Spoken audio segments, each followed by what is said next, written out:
Olá pessoal, dando sequência aqui nos vídeos sobre saúde mental. Hoje eu vou falar sobre o luto, que é um pedido de uma das pessoas que estão no grupo de transmissão. Quem quiser sugerir outro tema de seu interesse, é só entrar no meu Instagram, @doutora Cris Lopes, e mandar um direct dando uma sugestão de tema. Semana passada a gente falou sobre o medo e hoje a gente está falando sobre o luto a pedido de uma pessoa. E acho que esse assunto realmente é um assunto que abrange muitas questões. Eu vou falar de uma forma geral e alguns pontos que eu acho assim muito importantes ao longo de todos os processos de luto que eu acompanhei na minha vida. Apesar das diferenças de uma personalidade para outra, de uma situação para outra, tem alguns pontos que são importantes. Então, a gente pode vivenciar um luto por uma perda de uma pessoa, porque ela morreu, né? Ou porque é uma perda de alguma situação, ou de um relacionamento, ou de um trabalho, em que uma situação ela modifica e isso nos causa essa sensação de vazio, de perda, de tristeza. E muitas vezes o luto não é só provocado de fora para dentro, muitas vezes é a partir de um ponto de decisão. Vou dar um exemplo aqui: a pessoa está numa relação que não está indo bem, uma relação que gera sofrimento, uma relação que está sendo tóxica para ela, e ela, apesar de gostar do outro, de amar o outro, ela decide romper essa relação e ela vai vivenciar esse luto da mesma maneira, porque ela vai ter uma perda. Só que talvez por uma questão de ter elaborado essa decisão ao longo de várias experiências de um relacionamento que não foi para frente de uma forma positiva, esse luto provavelmente vai ser elaborado de uma forma mais tranquila, de uma forma mais fácil. Mas nem sempre é assim, né? Principalmente quando se trata de morte de uma pessoa que a gente ama, de um filho, por exemplo, né? É uma dor muito grande. E até para Freud achava e dizia que o luto da perda de um filho é irrecuperável, ele é insuperável, ele não consegue ser elaborado. E Jung já acha que quando se perde um filho, se é capaz de elaborar. Se a gente considerar que a elaboração é você sair de um estado de sofrimento e conseguir levar sua vida sem estar mergulhado nesse estado de sofrimento, o que a minha experiência mostra ao longo de todos os casos de luto que eu acompanhei na minha vida, é que é possível sim você sair desse estado de sofrimento mesmo quando se trata da morte de um filho. Agora, como eu falei lá no início, cada pessoa é de um jeito. Existe uma personalidade que é só daquela pessoa, que é irrepetível. A gente sempre fala muito isso aqui, do ponto de vista existencial. Ninguém é igual a ninguém, então ninguém reage como o outro. Existem vários mecanismos de defesa, existem vários mecanismos da própria situação, como essa relação foi vivida, como esse trabalho foi vivido, que eu perdi, ou como esse namorado, como era essa relação, como era a relação com esse marido, com esse esposo, como era a relação com essa pessoa que decidiu me deixar, ou que eu decidi deixar, ou que morreu e ninguém decidiu, foi algo que estava fora do controle, enfim. São muitas as situações e vai depender muito da elaboração que eu sou capaz de dar para essa situação de acordo com a minha personalidade. Tem pessoas que são mais ativas, tem pessoas que são mais passivas diante das circunstâncias. Depende da rede de apoio, quem são meus amigos, quem são as pessoas da minha família, depende do que eu acredito, quais são as minhas crenças, né? Eu acredito que a vida continua, eu não acredito. Então, isso tudo vai influenciar. Se a gente pensar em termos de psicologia, de medicina, existem fases do luto que precisam ser vividas, vamos dizer assim, para a pessoa elaborar o seu luto. Então, a gente tem a fase... a primeira fase seria a fase de negação, depois a raiva, vem a fase da raiva, depois vem a fase da barganha, depois vem a fase da tristeza, da depressão, até chegar na elaboração. Então, essa primeira fase que é a negação, ela nem sempre, essas fases vão acontecer nessa ordem. A pessoa pode começar um processo de luto com uma depressão.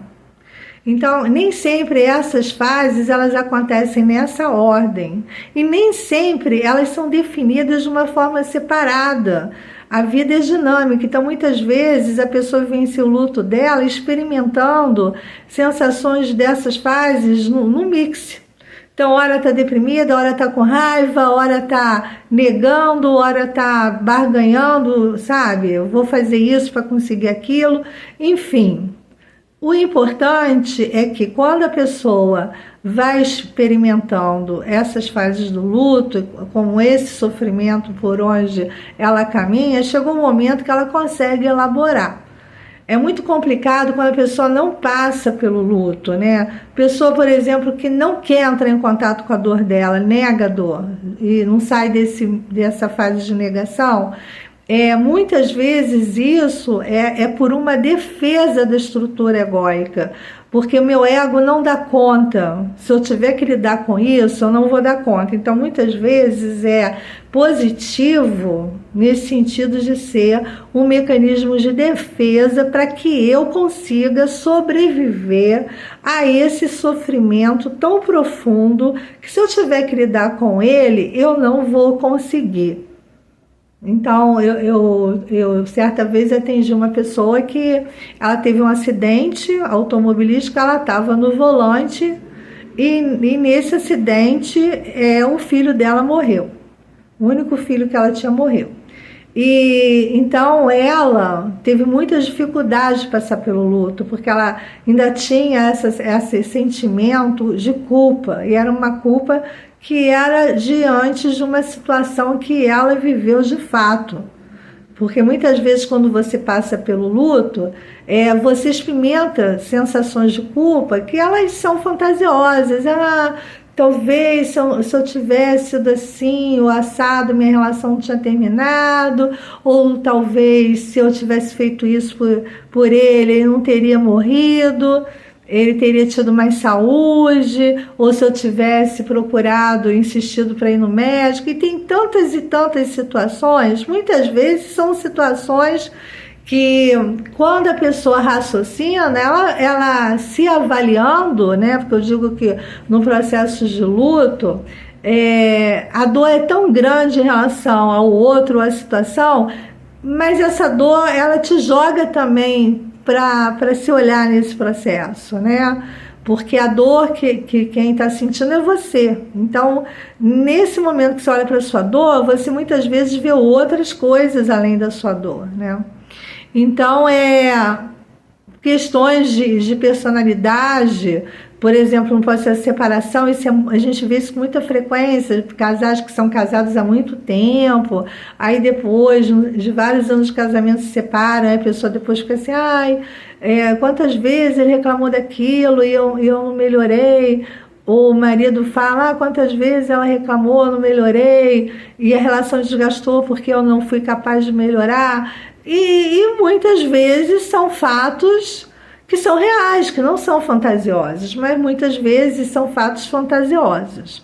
Então, esse é um ponto que eu queria falar, que eu acho muito importante no processo de luto, é você, no evoluir da dor, você conseguir ir separando o que de fato está acontecendo daquilo que é fantasioso. Isso principalmente quando se trata de términos de relacionamentos, de perda de trabalho, de posição, porque muitas vezes a pessoa cria expectativas que não são reais, né? Então, por exemplo, um término de um relacionamento que a pessoa fala, eu não quero mais estar com você, eu não quero mais estar nessa relação, e você cria aquela fantasia, mas a pessoa pode voltar. Então, assim, fala, olha, é importante ter essa conversa. Se você acha que alguma coisa ficou mal resolvida, vai lá, conversa, tira suas dúvidas para você poder seguir adiante sem essa fantasia. Nem sempre é simples também, né, pessoal? Porque as pessoas, muitas vezes, elas não são capazes de falar de verdade o que elas sentem, com medo de magoar, por consideração, por covardia, seja lá o que for, né? mas as pessoas não chegam e falam a verdade, falam assim, ah, não é você, sou eu, é um momento que eu estou vivendo, que não está legal, você é uma pessoa maravilhosa, eu que não estou bem comigo, aí a pessoa cria aquela expectativa, nossa, então pode ser que a gente volte, porque não é comigo, é ele que não está bem ou ela que não está bem. E aí é muito triste, né? Porque a pessoa está fazendo isso para não ser cruel e acaba sendo, né? Porque a gente não arranca um dente que não está doendo, né? Se a gente acha que dá para recuperar aquele dente, a gente não arranca ele. E aí fica essa situação da dor do dente que eu não arranquei, achando que dá para eu tratar, só que não tem mais tratamento. O tratamento não vai acabar com a dor do dente, tem que ser arrancado. Então, muitas vezes é preciso até que você tenha coragem de chegar para a pessoa e falar, olha, eu quero seguir adiante. Se você tem alguma consideração comigo, diga a verdade. Diga de fato que eu tenho alguma chance com você no futuro, a gente vai voltar, isso é uma fase, ou você acredita que não tem mais retorno. Às vezes a gente precisa ter essa coragem de chegar para a pessoa também ter a coragem de falar a verdade para a gente. Agora, se a gente se coloca num papel muito triste na situação, eu não consigo viver sem você, aquelas coisas, né, que são de muita dependência emocional, o outro fica assustado, ele não quer falar a verdade, ele tem medo do que possa acontecer. Então, esse é um aprendizado muito interessante nesse luto de relacionamento, né? Até que ponto eu coloquei a minha vida toda centrada naquele relacionamento e aquilo era o sentido da minha vida. O luto, ele faz isso, ele tira o sentido, ele rouba o sentido da nossa vida muitas vezes, né?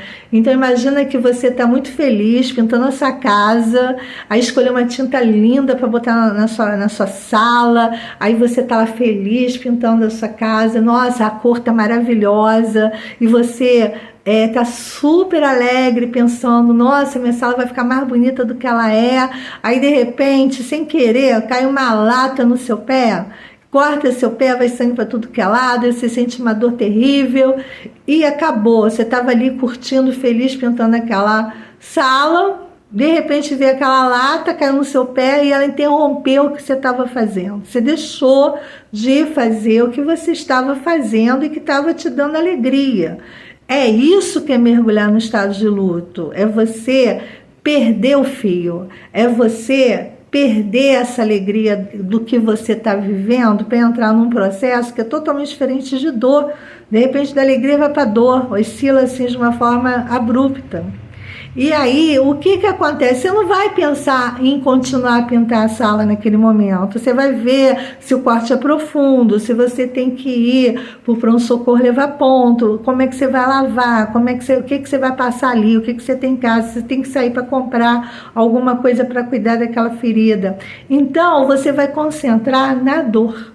Você vai esquecer a pintura, você vai concentrar na dor. Então, é isso que o luto pode fazer na vida de uma pessoa. Tirar o sentido da vida dela. O Viktor Frankl fala muito sobre isso. Às vezes, no processo de luto, você perde o sentido da sua vida. Sabe, essa alegria de viver, para que eu estou vivendo, o que eu estou fazendo aqui, isso fica bloqueado pela dor. E aí você tem que ver se você vai conseguir elaborar isso, que é normal que essa dor te paralise, né?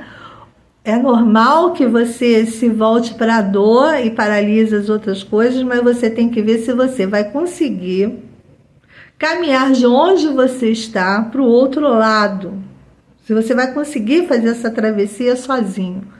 Muitas vezes a pessoa precisa de ajuda para fazer essa travessia.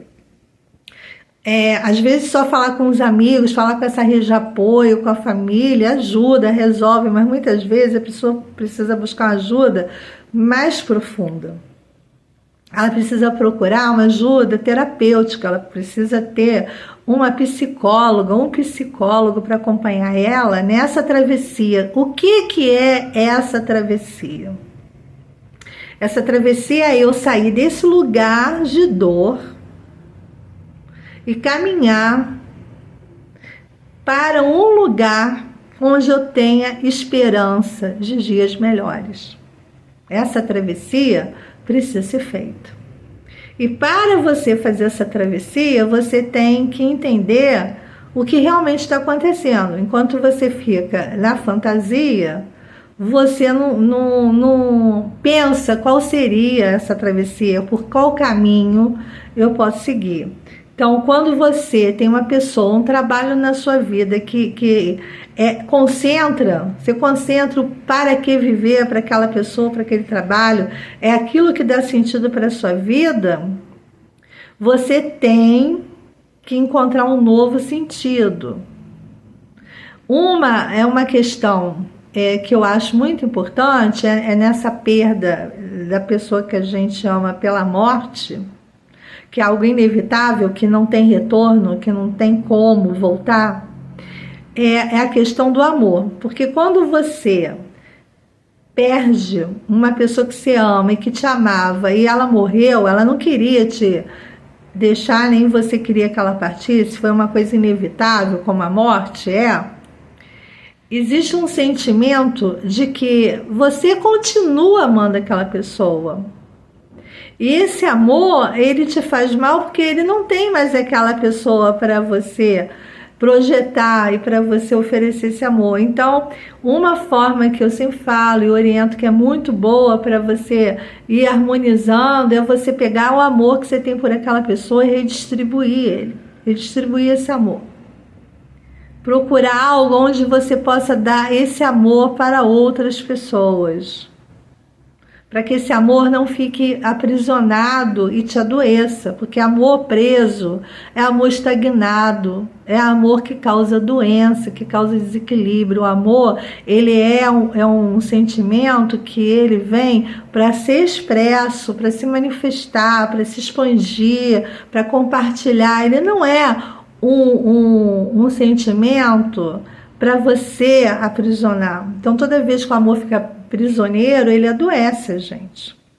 Então, assim, é claro que cada pessoa tem o seu tempo, cada pessoa precisa respeitar o seu tempo, né? A gente entende isso, mas essa questão de você saber qual é a realidade, você saber que uma situação que já foi não vai voltar a ser. Porque aí, se você insiste, mas eu queria que fosse do jeito que era. Eu não aceito perder essa situação, isso é muito ruim para mim. Isso vai gerando um sentimento de ansiedade muito profundo. A ansiedade vem dessa falta de, vamos dizer assim, de desapegar-se da ideia do que já não é mais. Porque agora seria uma ideia, não é mais uma situação. A situação já não existe. Aí você fica amarrado na ideia de que aquilo pode voltar a existir. Então, isso que eu digo que é muito importante, de você conseguir desconectar a fantasia da realidade. Não se iludir.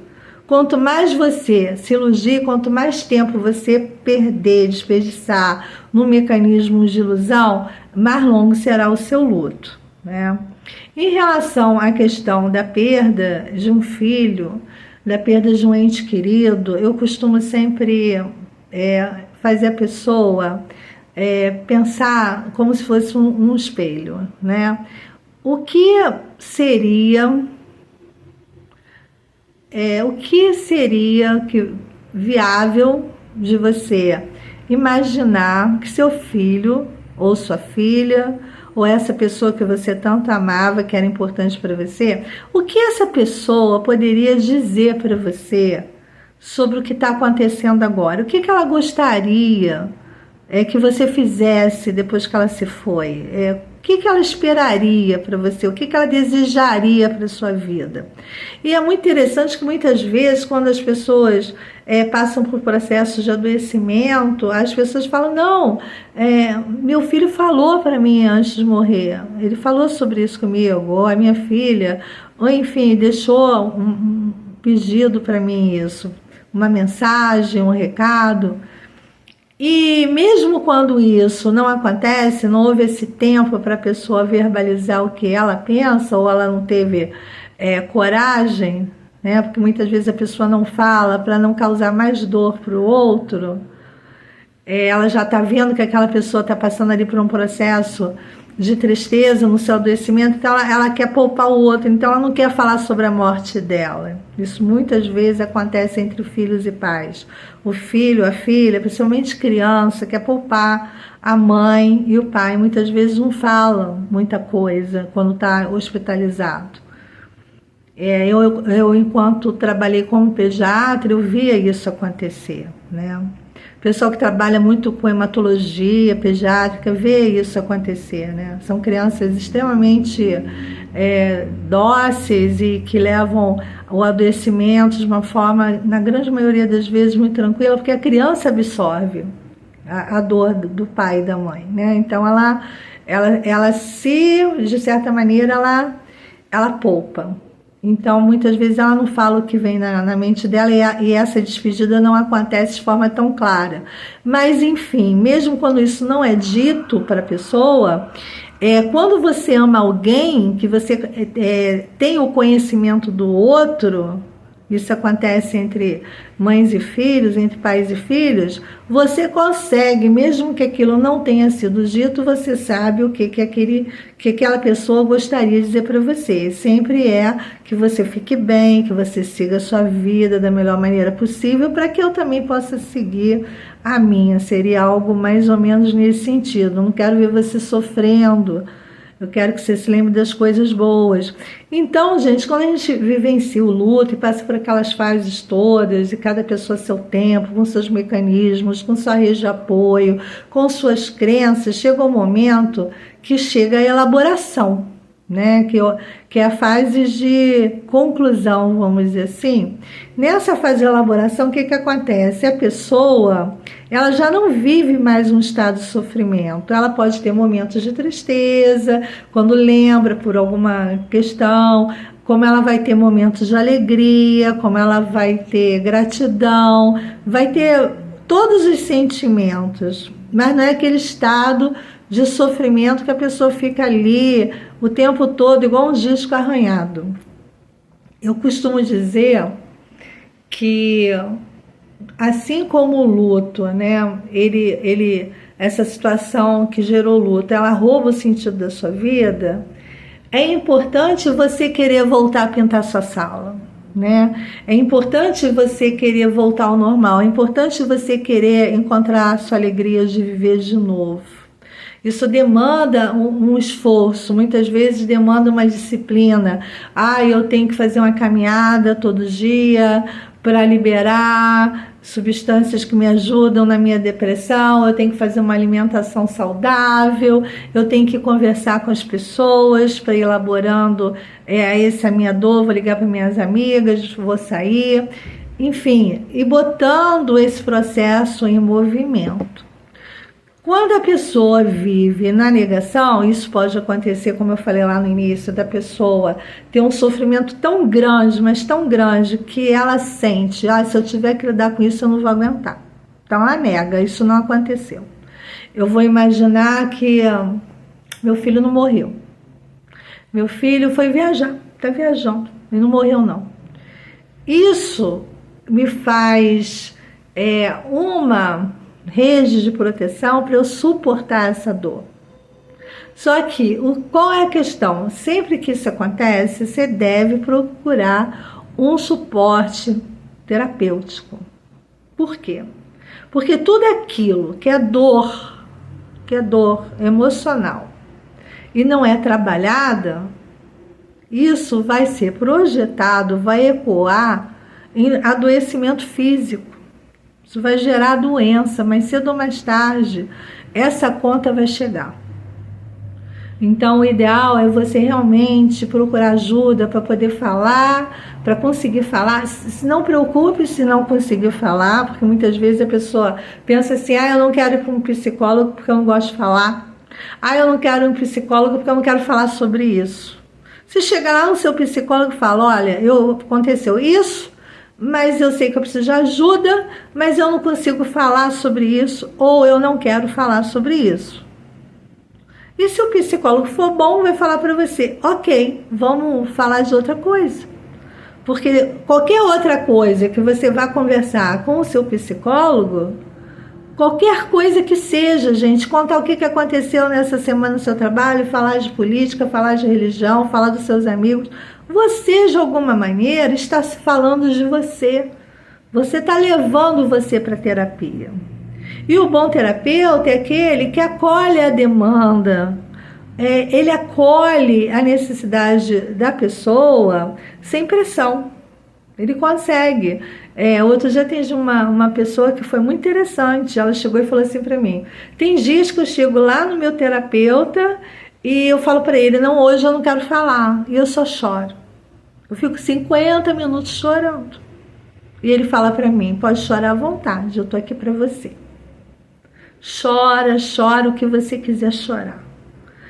E aí, na semana seguinte, eu chego lá e falo sem parar. E eu falei para ela assim, que interessante você trazer isso para mim, porque isso significa que a sua terapia está sendo muito boa. O seu psicólogo está acolhendo a sua demanda, respeitando o seu limite, respeitando o seu desejo de estar ali. E ela está indo sempre, ela não falta. Era uma pessoa que antigamente tinha essa ideia, essa resistência de que eu vou ser obrigada a falar o que eu não quero. E ninguém é obrigado a falar nada no seu espaço terapêutico.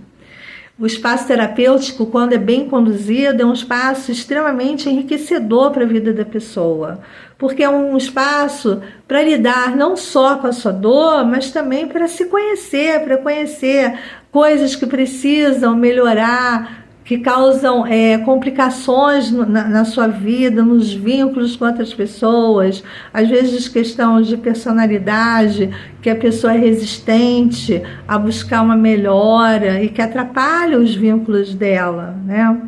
Então, eu acho que assim, em resumo, a questão do luto é você realmente entender que é um processo que vai doer e que tem que passar por ele.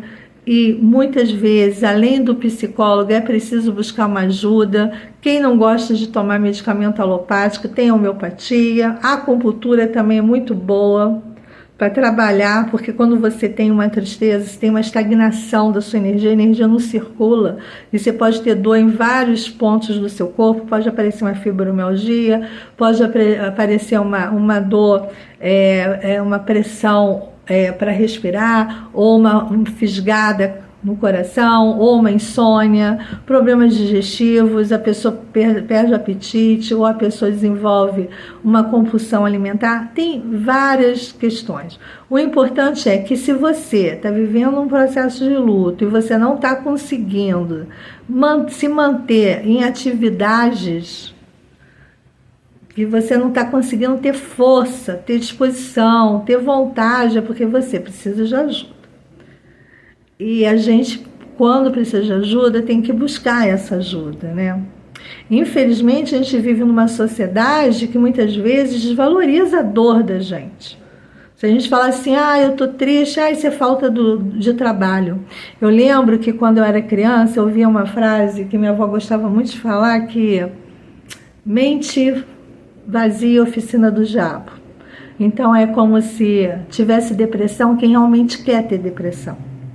Como se a depressão fosse coisa de gente que não tem o que fazer.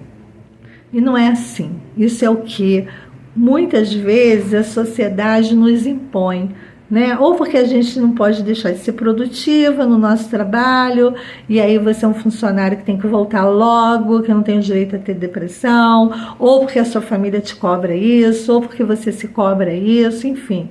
Mas se cuide, gente. Não entra nessa onda de achar que você não tem que cuidar da sua dor psíquica. Porque a sua dor psíquica, ela será uma doença física se você não cuidar dela. E cada vez essa dor psíquica, ela pode perder o controle porque ela vai crescendo. Uma ferida que não é. Se tem uma ferida na perna, você machucou a perna, não cuidou, aí infeccionou, aumentou, deu uma úlcera, aumentou, deu um problema circulatório. Pode chegar uma amputação. Não é verdade? Então, quando a dor é psíquica, é a mesma coisa. Você não cuida, começa com uma tristeza, aquela tristeza vira uma angústia, aquela angústia vira uma insônia, aquela insônia vira uma anorexia, aquela anorexia vira uma depressão, aquela depressão vira um estado catatônico e por aí vai. Então, precisa realmente se cuidar, tá bom? Eu espero que esse vídeo tenha ajudado a vocês. O importante é caminhar, tentando fazer essa travessia da dor para um lugar de esperança, buscando um novo sentido para a sua existência, algo que você possa tá jogando essa energia de amor e transformando ela em algo além dessa dor, além de você, que é o que o Victor fala da transcendência, na transcendência da nossa dor que a gente encontra a nossa cura. Então, boa noite para vocês e espero ter ajudado de alguma maneira, tá bom? Tchau!